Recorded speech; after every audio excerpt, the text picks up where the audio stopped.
Hi hello welcome to Ishu and Khushi channel. ಮದುವೆಯಾದ ಮೊದಲನೆಯ ರಾತ್ರಿ ನಾನು ನನ್ನ ಹೆಂಡತಿಯ ಕಪ್ಪಾಗಿರುವ ಮೈಬಣ್ಣವನ್ನು ನೋಡಿ ತುಂಬ ಗಾಬರಿಯಾಗಿ ಆಕೆಗೆ ಡೈವರ್ಸ್ ಕೊಡಬೇಕೆಂದು ತೀರ್ಮಾನಿಸಿಕೊಂಡಾಗ ಆಕೆ ನನ್ನ ಕಾಲಿನ ಮೇಲೆ ಬಿದ್ದು ಹೀಗೆ ಹೇಳಿದಳು, ರೀ, ನೀವು ಬೇಕಾಗಿದ್ದರೆ ಬೇರೆ ಮದುವೆ ಮಾಡಿಕೊಳ್ಳಿ, ನಾನು ಮನೆಯಲ್ಲಿಯೇ ಯಾವುದೋ ಒಂದು ಮೂಲೆಯಲ್ಲಿ ಇದ್ದು ಬಿಡುತ್ತೇನೆ ಅಂದಿದ್ದರಿಂದ ನಾನು ಒಬ್ಬ ಸುಂದರವಾದ ಹುಡುಗಿಯನ್ನು ಮದುವೆ ಮಾಡಿಕೊಂಡು ಆಕೆಯನ್ನು ಮನೆಗೆ ಕರೆದುಕೊಂಡು ಬಂದೆನು. ನನ್ನ ಮೊದಲನೆಯ ಹೆಂಡತಿ ಮನೆಯ ಕೆಲಸದವಳಾಗಿ ಬದಲಾಗಿ ಆಕೆಗೆ ಸೇವೆಗಳು ಮಾಡಲು ಶುರು ಮಾಡಿದಳು. ಮನೆಯಲ್ಲಿ ಎಲ್ಲರೂ ಸಂತೋಷವಾಗಿ ಇದ್ದಾರೆ, ಯಾಕೆಂದರೆ ಅವರಿಗೆ ಫ್ರೀಯಾಗಿ ಒಬ್ಬ ಕೆಲಸದವಳು ಸಿಕ್ಕಿದ್ದಕ್ಕೆ. ಆದರೆ ಒಂದು ದಿನ ರಾತ್ರಿ ಅಕಸ್ಮಾತಾಗಿ ನಾನು ಹೊರಗಡೆ ನಿಂತುಕೊಂಡು ಮೌನವಾಗಿ ನನ್ನ ಮನೆಯ ಬಾಗಿಲ ಕಡೆಗೆ ನೋಡುತ್ತಾ ಇದ್ದೇನೆ. ಬಾಗಿಲು ತೆಗೆದು ಒಳಗಡೆ ಹೋಗುವಷ್ಟು ಧೈರ್ಯ ಈ ದಿನ ನಾನು ಮಾಡಲಾಗುತ್ತಿಲ್ಲ. ಮನೆಯ ಪಕ್ಕದಲ್ಲಿಯೇ ಇರುವ ದೇವಸ್ಥಾನದಿಂದ ಭಜನೆಯ ಶಬ್ದ ನನಗೆ ಕೇಳಿಸಿದ ತಕ್ಷಣ ನಾನು ಆಕಾಶದ ಕಡೆಗೆ ನೋಡಿದೆನು. ಚಳಿಗಾಲ ಆಗಿದ್ದರಿಂದ ಬೇಗ ಕತ್ತಲಾಗುತ್ತದೆ. ನಾನು ದೇವರ ಹತ್ತಿರ ಕೋರಿಕೊಂಡರೂ ಕೋರಿಕೊಳ್ಳದೇ ಇದ್ದರೂ ಕೊನೆಗೆ ನಾನು ಮನೆಗೆ ಹೋಗಬೇಕಾಗಿರುವುದೇ. ಇದು ಬಿಟ್ಟರೆ ನನಗೆ ಇರುವುದಕ್ಕೆ ಇನ್ನೊಂದು ಜಾಗ ಇಲ್ಲ ಅಂದುಕೊಳ್ಳುತ್ತಾ ನಾನು ಬಾಗಿಲು ತೆಗೆದು ಒಳಗಡೆ ಹೋದೆನು. ಮನೆಯೆಲ್ಲ ಯಾವಾಗಿಲಂತೆ ಹೊಳೆಯುತ್ತಾ ಇದೆ. ಹೊಳೆಯುತ್ತಿರುವ ನೆಲದ ಮೇಲೆ ನನ್ನ ಪ್ರತಿಬಿಂಬ ಕಾಣಿಸುತ್ತಾ ಇದೆ. ಸಾಯಂಕಾಲ ಈ ಸಮಯದಲ್ಲೂ ಸಹ ಮನೆಯಲ್ಲಿ ಎಲ್ಲೂ ಧೂಳು ಕಾಣಿಸುತ್ತಿಲ್ಲ. ಮನೆಯನ್ನು ತುಂಬ ಸರಿ ಕ್ಲೀನ್ ಮಾಡಿದಂತೆ ಕಾಣಿಸುತ್ತಿದೆ. ನನ್ನ ಶೂಗಳಿಗೆ ಮಣ್ಣು ಅಂಟಿಕೊಂಡಿದೆ. ನಾನು ಮುಂದಕ್ಕೆ ಹೆಜ್ಜೆ ಹಾಕಿದಾಗ ನೆಲದ ಮೇಲೆ ನನ್ನ ಶೂವಿನ ಹೆಜ್ಜೆ ಗುರುತುಗಳು ಬೀಳುತ್ತಾ ಇದ್ದಾವೆ. ನಾನು ಡ್ರಾಯಿಂಗ್ ರೂಮಿನೊಳಗಡೆ ಹೆಜ್ಜೆ ಇಟ್ಟ ತಕ್ಷಣ ನನ್ನ ದೃಷ್ಟಿ ಒಳಗಡೆ ಇರುವ ದೃಶ್ಯಗಳ ಮೇಲೆ ಬೀಳಿತು. ಅಲ್ಲಿ ಒಂದು ಬೆಳಕು ಕಾಣಿಸಿತು. ನನ್ನ ಹೆಂಡತಿ ಕೆಂಪಾಗಿರುವ ವಸ್ತ್ರಗಳನ್ನು ಧರಿಸಿ ಚೆನ್ನಾಗಿ ರೆಡಿಯಾಗಿ ಟಿವಿ ನೋಡುತ್ತಿದ್ದಾಳೆ. ತನ್ನ ಕೈಯಲ್ಲಿ ಟೀ ಕಪ್ ಇದೆ. ಆಕೆಯನ್ನು ನೋಡಿದ ತಕ್ಷಣ ನನ್ನ ತುಟಿಗಳ ಮೇಲೆ ಚಿರುನಗೆ ಬಂದಿತು. ಆಕೆ ತುಂಬ ಸುಂದರವಾಗಿ ಇದ್ದಾಳೆ. ಒಂದು ಮಗುವಿಗೆ ತಾಯಿ ಆದ ನಂತರ ಸಹ ಆಕೆಯ ಸೌಂದರ್ಯದಲ್ಲಿ ಯಾವ ಮಾತ್ರನೂ ಕಡಿಮೆಯಾಗಲಿಲ್ಲ. ನನ್ನನ್ನು ನೋಡಿದ ತಕ್ಷಣ ಆಕೆ ಪಕ್ಕದಲ್ಲಿ ಕುಳಿತುಕೋ ಎಂದು ಸನ್ನೆ ಮಾಡಿ ಅಡುಗೆಯ ಮನೆಯ ಕಡೆಗೆ ತಿರುಗಿ ಹೀಗೆ ಕರೆದಳು, ಕವಿತಾ, ಅಮರ್ಗೋಸ್ಕರ ಸಹ ಟೀ ತೆಗೆದುಕೊಂಡು ಬಾ ಅಂದಳು. ನಾನು ನಿಶ್ಶಬ್ದವಾಗಿ ಆಕೆಯ ಪಕ್ಕ ಕುಳಿತುಕೊಂಡು ಇದ್ದು ಹೋದೆನು. ಈ ದಿನ ನನ್ನ ಹೃದಯ ನೋವಿನಿಂದ ತುಂಬಿ ಹೋಗಿದೆ. ನನ್ನ ಮುಖವನ್ನು ನೋಡಿ ನನ್ನ ಹೆಂಡತಿ ಸಹ ನನಗೆ ಏನೋ ಆಗಿದೆ ಎಂದು ಅರ್ಥ ಮಾಡಿಕೊಂಡಳು. ಆಕೆ ನನ್ನನ್ನು ಮಾತುಗಳಲ್ಲಿ ಇಡುತ್ತಾ ನನ್ನ ದೃಷ್ಟಿ ಬದಲಾಯಿಸಲು ಪ್ರಯತ್ನಿಸುತ್ತಿದ್ದಾಳೆ. ಬಹುಶಃ ಆಕೆಗೆ ಸಹ ಅರ್ಥ ಆಗಿದಂತಿದೆ ನಾನು ಯಾವುದರ ಬಗ್ಗೆನೂ ಆಲೋಚಿಸಿ ಗೊಂದಲಕ್ಕೆ ಗುರಿಯಾಗಿದ್ದೇನೆ ಎಂದು. ಸ್ವಲ್ಪ ಹೊತ್ತಿಗೆ ಕವಿತಾ ಟೀ ಕಪ್ ತೆಗೆದುಕೊಂಡು ಅಡುಗೆ ಮನೆಯಿಂದ ಹೊರಗಡೆ ಬಂದಳು. ಆಕೆಯನ್ನು ನೋಡಿ ನಾನು ಶಾಕ್ ಆದೆನು. ಆದರೆ ಆಕೆ ಮಾತ್ರ ಮೌನವಾಗಿ ಇಟ್ಟು ಮತ್ತೆ ಹೊರಟು ಹೋದಳು. ಸಾಯಂಕಾಲ ಡಿನ್ನರ್ ಪ್ರಿಪೇರ್ ಮಾಡಬೇಕಾದ ಅಡುಗೆ ಲಿಸ್ಟನ್ನು ಆಕೆಗೆ ಕೊಟ್ಟಳು. ಕವಿತಾ ತಲೆ ಅಲ್ಲಾಡಿಸಿ ಅಡುಗೆ ಮನೆಯ ಕಡೆಗೆ ಹೋದಳು. ದಾರಿಯುದ್ದ ನೆಲದ ಮೇಲೆ ಬಿದ್ದಿರುವ ಗೊಂಬೆಗಳನ್ನು ತೆಗೆದು ಟೇಬಲ್ ಮೇಲೆ ಇಟ್ಟಳು. ನನ್ನ ನೋಟ ತುಂಬ ದೂರದ ತನಕ ಆಕೆಯನ್ನು ಅನುಸರಿಸುತ್ತಾ ಇದೆ. ಆದರೆ ಈಗ ನಾನು ನಿಸ್ಸಹಾಯಕವಾಗಿ ಇದ್ದೇನೆ. ನನ್ನ ಕೈಯಲ್ಲಿ ಟೀ ಕಪ್ ಇದೆ, ಆದರೆ ನಾನು ನನ್ನ ಆಲೋಚನೆಗಳಲ್ಲಿ ದಾರಿ ತಪ್ಪಿ ಹೋಗಿದ್ದೇನೆ. ಸಾಯಂಕಾಲ ತಯಾರು ಮಾಡಿದ ಅಡುಗೆಗಳು ತುಂಬ ರುಚಿಯಾಗಿ ಇದ್ದಾವೆ. ಕವಿತಾ ಕೈಗಳಲ್ಲಿ ಏನೋ ಮ್ಯಾಜಿಕ್ ಇದ್ದ ಹಾಗೆ ಅನಿಸಿತು. ನನ್ನ ಹೆಂಡತಿ ನಿರಂತರವಾಗಿ ಮಾತನಾಡುತ್ತಲೇ ಇದ್ದಾಳೆ. ನಾನು ಮೌನವಾಗಿ ಆಕೆಯ ಮಾತುಗಳಿಗೆ ಉತ್ತರ ಹೇಳುತ್ತಾ ಇದ್ದೇನೆ. ಊಟ ತಿಂದ ನಂತರ ನಾನು ಬೇಗ ನಿದ್ದೆ ಮಾಡಲು ಹೋದೆನು. ಆದರೆ ನನ್ನ ಮನಸ್ಸಿನ ಮೇಲೆ ಎಂತಹ ಭಾರ ಬಿದ್ದಿದೆಯೋ ನನಗೆ ತಿಳಿಯುತ್ತಿಲ್ಲ. ತುಂಬ ಹೊತ್ತಿನ ತನಕ ಆ ಕಡೆ ಈ ಕಡೆ ತಿರುಗುತ್ತಲೇ ಇದ್ದೇನೆ, ಆದರೆ ನನಗೆ ನಿದ್ದೆ ಬರುತ್ತಿಲ್ಲ. ನನ್ನ ಹೆಂಡತಿ ಗಾಢವಾಗಿ ನಿದ್ರೆಯಲ್ಲಿ ಇದ್ದಾಳೆ. ನಿದ್ದೆ ಮಾಡುತ್ತಿರುವಾಗಲೂ ಸಹ ಆಕೆಯ ಅಂದವಾದ ಮುಖವನ್ನು ನೋಡಲು ಸಹ ಕಷ್ಟವಾಗಿ ಇದೆ. ನಾನು ಮೌನವಾಗಿ ಎದ್ದು ಅಲ್ಲೇ ರೂಮಿನಲ್ಲಿ ಆ ಕಡೆ ಈ ಕಡೆ ತಿರುಗುತ್ತಿದ್ದೇನೆ. ಅಷ್ಟರಲ್ಲಿ ಒಂದು ವಿಚಿತ್ರ ಶಬ್ದ ನನ್ನ ಕಿವಿಗೆ ಕೇಳಿಸಿತು. ಆದ್ದರಿಂದ ಶಬ್ದ ಬರುತ್ತಿರುವ ಕಡೆಗೆ ಹೆಜ್ಜೆ ಹಾಕಲು ಶುರು ಮಾಡಿದೆ. ನಾನು అయిಷ್ಟವಾಗಿಯೇ ಆ ಕಡೆ ಹೋದೆನು. ರೂಮಿನ ಬಾಗಿಲು ಓಪನ್ ಆಗಿಯೇ ಇದೆ. ನಾನು ಇನ್ನೂ ಸ್ವಲ್ಪ ತಳ್ಳುತ್ತಾ ಬಾಗಿಲು ತೆಗೆದೆನು. ಹಾಗೆ ನನ್ನ ಮುಂದೆ ಇರುವ ದೃಶ್ಯವನ್ನು ನೋಡಿದ ತಕ್ಷಣ ನನ್ನ ಬಾಯಿಂದ ಒಂದು ಕೂಗು ಹೊರಗಡೆ ಬಂದಿತು. ನಾನು ಏನು ನೋಡಿದೆನೋ ಅದನ್ನು ನೋಡಿದ ನಂತರ ನನ್ನನ್ನು ನಾನು ನಿಯಂತ್ರಿಸಿಕೊಳ್ಳಲು ಅಸಾಧ್ಯವಾಯಿತು. ಈ ಕಾರಣದಿಂದಲೇ ಈ ದಿನ ನನ್ನ ಹೃದಯ ಭಾರವಾಗಿದೆ. ಬೆಳಿಗ್ಗೆಯಿಂದ ಏನೋ ಗೊತ್ತಿಲ್ಲದ ಒಂದು ಭಯ ನನ್ನನ್ನು ಕಾಡುತ್ತಿದೆ. ಅದು ನನ್ನನ್ನು ತನ್ನ ಹತೋಟಿಯಲ್ಲಿ ಇಟ್ಟುಕೊಂಡಿದೆ. ಈ ದಿನ ನಾನು ಯಾವುದರ ಬಗ್ಗೆ ಆದರೆ ಭಯಪಡುತ್ತಿದ್ದೇನೋ ಅದು ವಾಸ್ತವವಾಗಿ ಬದಲಾಗುವುದನ್ನು ನಾನು ನನ್ನ ಕಣ್ಣುಗಳಿಂದ ನೋಡುತ್ತಿದ್ದೇನೆ. ನಾನು ಓಡುತ್ತಾ ಮತ್ತೆ ನನ್ನ ರೂಮಿನ ಕಡೆಗೆ ಬಂದು ಬಿಟ್ಟೆ. ನನ್ನ ಶ್ವಾಸ ಕಡಿಮೆ ಆಗದೆ ಬೆಳೆಯುತ್ತಾ ಇದೆ. ನನಗೆ ಸೆಕೆಯ ನೀರು ಬರುತ್ತಿದ್ದಾವೆ. ಚಳಿಗಾಲದಲ್ಲಿ ಇಂತಹ ತಣ್ಣನೆಯ ವಾತಾವರಣದಲ್ಲಿ ಸಹ ನಾನು ಧರಿಸಿದ ಬಟ್ಟೆಗಳು ಸೆಕೆಯ ನೀರಿನಿಂದ ಒದ್ದೆಯಾಗಿದ್ದಾವೆ. ನನ್ನ ಹೃದಯ ಗಟ್ಟಿಯಾಗಿ ಹೊಡೆದುಕೊಳ್ಳುತ್ತಿದೆ. ನನ್ನ ಕಣ್ಣುಗಳಲ್ಲಿ ಕಣ್ಣೀರು ನಿಲ್ಲುವ ಸಮಸ್ಯೆಯೇ ಇಲ್ಲ ಅನ್ನುವ ಹಾಗೆ ಬರುತ್ತಲೇ ಇದ್ದಾವೆ. ಆದರೆ ರಾತ್ರಿ ಈ ಸಮಯದಲ್ಲಿ ನಿಸ್ಸಹಾಯಕನಾದ ನಾನು ಅಳುತ್ತಾ ಇರುವುದನ್ನು ಯಾರಾದರೂ ನೋಡಿದರೆ ಏನೆಂದುಕೊಳ್ಳುತ್ತಾರೋ ನನಗೆ ಗೊತ್ತಿಲ್ಲ. ಆದರೆ ನಿಜ ಏನೆಂದರೆ ಹಳೆಯದು ಇನ್ನೂ ನನ್ನ ಜೀವನದ ಒಳಗಡೆ ಬಗ್ಗಿ ನೋಡುತ್ತಿದೆ. ಆದ್ದರಿಂದ ನಾನು ಬೇಡ ಎಂದು ಕೋರಿಕೊಳ್ಳುತ್ತಿದ್ದರೂ 3 ವರ್ಷಗಳ ಹಿಂದೆ ನಡೆದ ಆ ಸಂಘಟನೆ ನನಗೆ ನೆನಪು ಆಗಲು ಶುರುವಾಯಿತು. ಈ ಸಂಘಟನೆ ನನ್ನ ಜೀವನವನ್ನು ತಲೆಕೆಳಗೆ ಮಾಡಿದೆ. ನಾನು ನನ್ನ ಓದನ್ನು ಪೂರ್ತಿ ಮಾಡಿಕೊಂಡು ಇಂಗ್ಲೆಂಡ್ನಿಂದ ಬಂದಾಗ ನನ್ನ ವ್ಯಕ್ತಿತ್ವದಲ್ಲಿ ಒಂದು ವಿಭಿನ್ನವಾದ ಪ್ರಕಾಶ ಕಾಣಿಸುತ್ತಿತ್ತು. ನನಗೆ ನಾನೇ ಗಾಳಿಯಲ್ಲಿ ಎಗುರುತ್ತಿದ್ದ ಹಾಗೆ ಅನಿಸುತ್ತಾ ಇರುತ್ತಿತ್ತು. ನಮ್ಮ ಕುಟುಂಬದಲ್ಲೆಲ್ಲ ಒಬ್ಬ ಹುಡುಗ ಸಹ ನನಗೆ ಸರಿತೂಗುವನು, ಹಾಗೆ ನನಗೆ ಕಾಂಪಿಟೇಷನ್ ಆಗಿ ಬರುವನು ಯಾರೂ ಇಲ್ಲ. ಇಲ್ಲಿಯ ಪ್ರಜೆಗಳು ಭಾರತ ದೇಶದಲ್ಲಿ ಓದಿಕೊಳ್ಳುವುದಕ್ಕೆ ಎಷ್ಟೋ ಕಷ್ಟಗಳು ಬೀಳುವವರು. ಅವರ ತಂದೆ ತಾಯಿಯವರು ಅವರನ್ನು ಚಿಕ್ಕ ವಯಸ್ಸಿನಲ್ಲಿಯೇ ವರ್ಕ್ಶಾಪ್ಗಳಿಗೆ ಕಳುಹಿಸುತ್ತಾರೆ. ಇಲ್ಲದಿದ್ದರೆ ಅವರನ್ನು ತರಕಾರಿಯ ಬಂಡಿಗಳ ಹತ್ತಿರ ನಿಲ್ಲಿಸುತ್ತಿದ್ದರು. ಆದರೆ ನನ್ನ ತಂದೆ ತಾಯಿಯವರು ಮಾತ್ರ ಕಷ್ಟಪಟ್ಟು ಕೆಲಸ ಮಾಡಿ ನನ್ನನ್ನು ಓದಿಕೊಳ್ಳುವುದಕ್ಕೆ ಇಂಗ್ಲೆಂಡ್ಗೆ ಕಳುಹಿಸಿದರು. ನಾನು ಚೆನ್ನಾಗಿ ಓದುತ್ತಿದ್ದೆ. ನನಗೆ ಸ್ಕಾಲರ್ಶಿಪ್ ಸಹ ಬರುತ್ತಿತ್ತು. ನಾನು 4 ವರ್ಷಗಳು ಇಂಗ್ಲೆಂಡ್ನಲ್ಲಿ ಓದಿಕೊಂಡು ಮತ್ತೆ ಬಂದಾಗ ಅಲ್ಲಿಯ ಪರಿಸ್ಥಿತಿಗಳು ಪೂರ್ತಿಯಾಗಿ ಬದಲಾಗಿದ್ದಾವೆ. ನಾನು ಮತ್ತೆ ಮನೆಗೆ ಬಂದಿದ್ದಕ್ಕೆ ಅಮ್ಮ ಸಂತೋಷದಿಂದ ಕುಟುಂಬ ಸಭ್ಯರನ್ನೆಲ್ಲ ಊಟಕ್ಕೆ ಆಹ್ವಾನಿಸಿದಳು. ನಮ್ಮ ಕುಟುಂಬದೊಳಗಿನ ಹೆಂಗಸರೆಲ್ಲ ನನ್ನ ಹಣೆಯ ಮೇಲೆ ಮುತ್ತು ಕೊಟ್ಟು ನನಗೆ ಆಶೀರ್ವಾದ ಕೊಟ್ಟರು. ನನಗೆ ಎಲ್ಲ ಅರ್ಥವಾಗುತ್ತಿದೆ. ಹುಡುಗಿಯರು ಬಚ್ಚಿಟ್ಟುಕೊಂಡು ರಹಸ್ಯವಾಗಿ ನನ್ನನ್ನು ನೋಡುತ್ತಿದ್ದಾರೆ. ಹಾಗೆ ಅವರು ಒಬ್ಬರಿಗೊಬ್ಬರು ಸನ್ನೆಗಳು ಮಾಡಿಕೊಳ್ಳುತ್ತಿದ್ದಾರೆ. ಪ್ರತಿಯೊಂದು ಮನೆಯವರು ಅವರು ನನ್ನನ್ನು ತಮ್ಮ ಅಳಿಯನನ್ನಾಗಿ ಮಾಡಿಕೊಳ್ಳಬೇಕೆಂದು ಕೋರಿಕೊಳ್ಳುತ್ತಿದ್ದಾರೆ. ಈ ಆಲೋಚನೆ ನನಗೆ ಸ್ವಲ್ಪ ಎಲ್ಲರಿಗಿಂತ ನಾನೇ ಗ್ರೇಟ್ ಅನ್ನುವಂತಹ ಆಲೋಚನೆ ಹೆಚ್ಚಾಯಿತು. ಆದರೂ ನಾನು ಯಾಕೆ ಎಲ್ಲರಿಗಿಂತ ನಾನು ಗ್ರೇಟ್ ಎಂದು ಅಂದುಕೊಳ್ಳಬಾರದು? ನಾನು ನೋಡುವುದಕ್ಕೆ ತುಂಬ ಅಂದವಾಗಿ ಇದ್ದೆನು. ಅದು ಅಲ್ಲದೆ ತುಂಬ ಚೆನ್ನಾಗಿ ಓದಿಕೊಂಡಿದ್ದೇನೆ. ನಾನು ಇಂಡಿಯಾಗೆ ಬಂದ ತಕ್ಷಣ ನನಗೆ ಒಳ್ಳೆ ಜಾಬ್ ಸಹ ಬಂದಿತ್ತು. ಈಗ ಮನೆಯಲ್ಲಿ ಹಣಕ್ಕೆ ಎಂತಹುದೇ ಕೊರತೆ ಇರುವುದಿಲ್ಲ ಎಂದು ಅನಿಸಿತು. ಈ ವಿಷಯಗಳೆಲ್ಲ ಸೇರಿ ನನ್ನನ್ನು ಒಬ್ಬ ಅಹಂಕಾರದಿಂದ ಇರುವ ವ್ಯಕ್ತಿಯನ್ನಾಗಿ ಬದಲಾಯಿಸಿದೆ. ಈ ಪ್ರಾಮುಖ್ಯತೆಯಿಂದ ಒಬ್ಬ ವಿಚಿತ್ರವಾದ ಗರ್ವದಿಂದ ತುಂಬಿ ಹೋಗಿದೆ. ಪಾರ್ಟಿ ಸಮಯದಲ್ಲಿ ತುಂಬ ಜನ ಹುಡುಗಿಯರ ಕಣ್ಣುಗಳು ನನ್ನ ಮೇಲೆ ಬಿದ್ದವು ಎಂದು ನನಗೆ ಅನಿಸಿತು. ಆದರೆ ಅವ್ಯಾವೂ ಇಡಿಸಿಕೊಳ್ಳದೆ ಬಿಟ್ಟುಬಿಟ್ಟೆ. ನಾನು ನನ್ನ ಮದುವೆಯನ್ನು ನನ್ನ ಅಂಗೀಕಾರದಿಂದಲೇ ನನ್ನ ಇಷ್ಟದಿಂದಲೇ ಮಾಡಿಕೊಳ್ಳಬೇಕೆಂದು, ಹಾಗೆ ನನಗೆ ಹೆಂಡತಿಯಾಗಿ ಬರುವ ಹುಡುಗಿ ಎಲ್ಲದರಲ್ಲೂ ನನಗೆ ಸಮಾನವಾಗಿ ಇರಬೇಕೆಂದು ಅಂದುಕೊಂಡೆ. ನನ್ನ ಈ ಆಲೋಚನೆ ನನ್ನ ಮನಸ್ಸು ಮೂಲೆ ಮೂಲೆಯಲ್ಲಿಯೂ ಗಟ್ಟಿಯಾಗಿ ಅಂಟಿ ಹೋಗಿದೆ. ಪಾರ್ಟಿ ಮುಗಿದಿದೆ. ಅಮ್ಮ ಮನೆಯಲ್ಲಿರುವ ಸಾಮಾನುಗಳನ್ನು ಕ್ಲೀನ್ ಮಾಡುತ್ತಿದ್ದಾಗ ತುಂಬ ಸಂತೋಷವಾಗಿ ಕಾಣಿಸಿದಳು.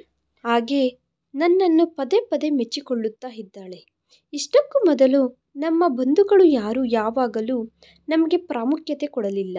ಅಂತಹುದು ಈಗ ನನ್ನ ಮಗ ಓದಿಕೊಂಡು ಪ್ರಯೋಜಕನು ಆದಾಗ ಎಲ್ಲರೂ ನಮ್ಮ ಹಿಂದೆ ಹೇಗೆ ಬೀಳುತ್ತಿದ್ದಾರೋ ನೋಡಿ ಎಂದು ಅಮ್ಮ ತುಂಬ ಹೆಮ್ಮೆಯಿಂದ ಹೇಳುತ್ತಿದ್ದಾಳೆ. ನಾನು ನಗುತ್ತಾ ಇದ್ದೇನೆ.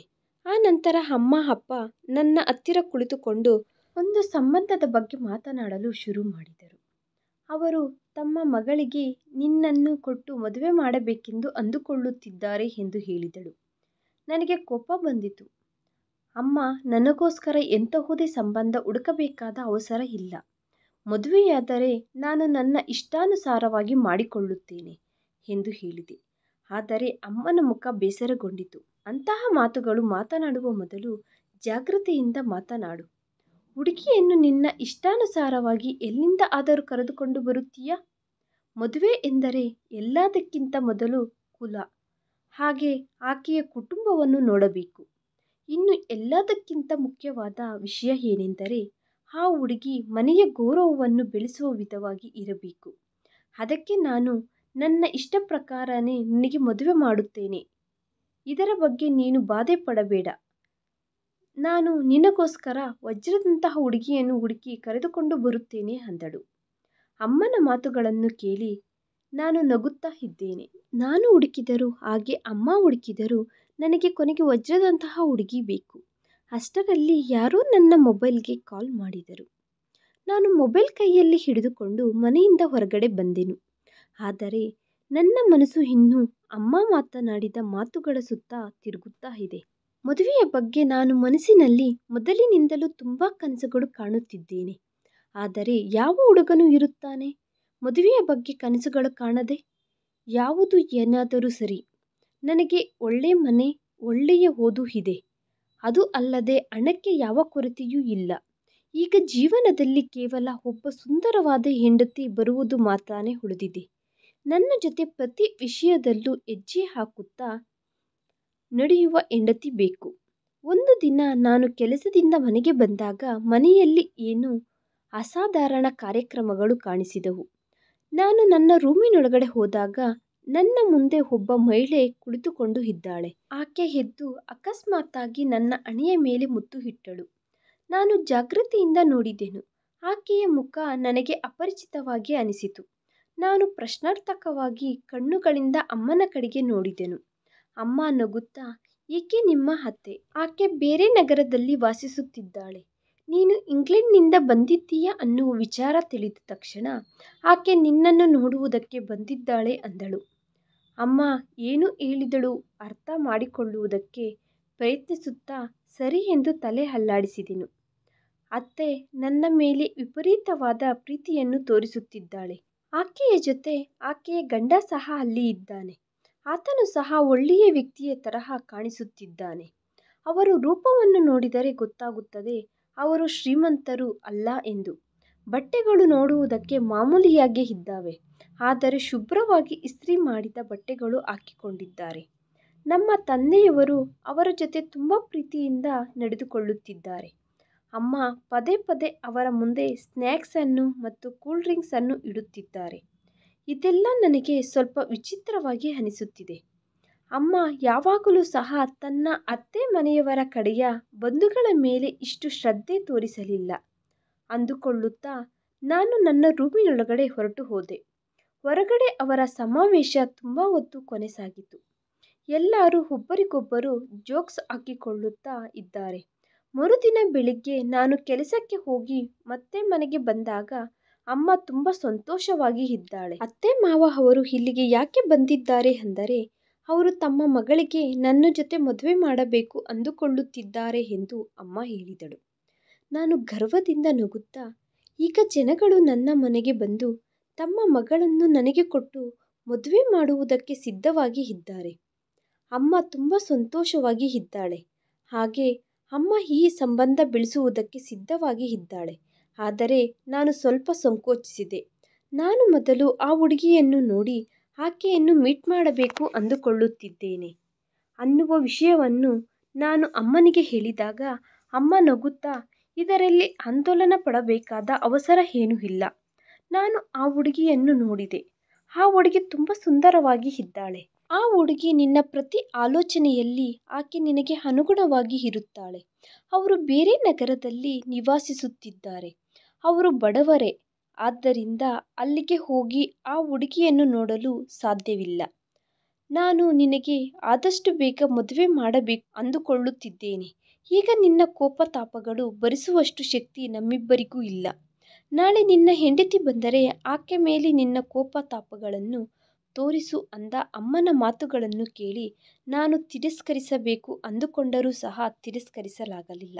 ನನಗೆ ಗೊತ್ತು, ನನ್ನ ತಾಯಿ ಯಾರನ್ನೂ ಅಷ್ಟು ಬೇಗ ಇಷ್ಟಪಡುವುದಿಲ್ಲ. ಒಂದು ವೇಳೆ ಅಮ್ಮ ತನ್ನ ಅತ್ತೆ ಮಾವನವರ ಕಡೆಯವರನ್ನು ಪ್ರಶಂಸಿಸಿದ್ದಾಳೆ ಅಂದರೆ ಅದು ನಿಜವಾಗಿಯೂ ಒಳ್ಳೆಯದಾಗಿರುತ್ತದೆ. ಆದ್ದರಿಂದ ನಾನು ಮದುವೆಗೆ ಒಪ್ಪಿಕೊಂಡೆ. ಮನೆಯಲ್ಲಿ ತಕ್ಷಣ ಮದುವೆಯ ತಯಾರಿ ಪ್ರಾರಂಭವಾಯಿತು. ನಾನು ಮದುವೆ ಮಾಡಿಕೊಳ್ಳುವ ಹುಡುಗಿಯ ಜೊತೆ ಮಾತನಾಡುವುದಕ್ಕೆ ನನ್ನ ಶತಪ್ರಯತ್ನಗಳನ್ನು ಪ್ರಯತ್ನಿಸಿದೆ. ಆದರೆ ಆಕೆಯ ಹತ್ತಿರ ಮೊಬೈಲ್ ಫೋನ್ ಸಹ ಇಲ್ಲ ಎಂದು ತಿಳಿದು ಹಾಗೆ ಆಕೆ ಯಾರ ಜೊತೆನೂ ಒಂಟರಿಯಾಗಿ ಮೀಟ್ ಆಗುವುದಿಲ್ಲ ಎಂದು ತಿಳಿಯಿತು. ನನ್ನನ್ನು ನಾನು ಓದಾರಿಸಿಕೊಂಡೆ.